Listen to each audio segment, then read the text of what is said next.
Bonjour, aujourd'hui je vais répondre à la question pourquoi dit-on que Erasme est le prince des humanistes? Je répondrai à cette question en présentant Erasme et l'humanisme.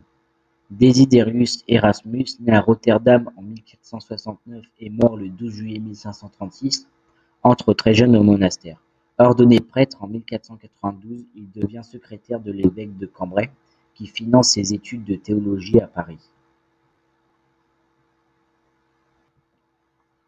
C'est là qu'il développe son goût pour les humanités, lecture des textes anciens de l'Antiquité païenne, lecture de la Bible, contemplation.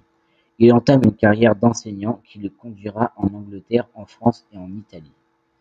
Ces différents voyages permettront d'enrichir ses réflexions. Aussi, ils lui permettront de se lier d'amitié avec plusieurs personnes de son temps, telles que Henri VII ou Thomas More. Erasme est humaniste, c'est-à-dire il prône l'ouverture d'esprit vers tous les domaines de la connaissance. Il privilégie la recherche, la méditation, la réflexion personnelle. Il aspire à l'indépendance des opinions et de la pensée. Il prend aussi du recul par rapport à la religion.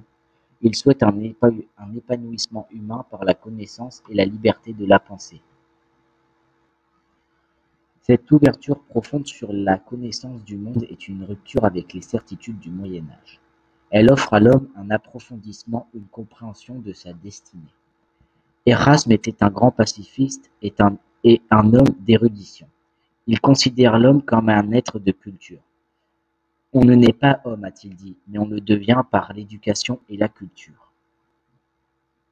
Sa pédagogie vise plus à améliorer et à rectifier l'éducation qu'il a reçue. Cette éducation, c'est l'éducation scolastique qu'il a reçue à l'Église. C'est ainsi que Erasme traduit le Nouveau Testament en latin. Il voulait que toute la population puisse le lire.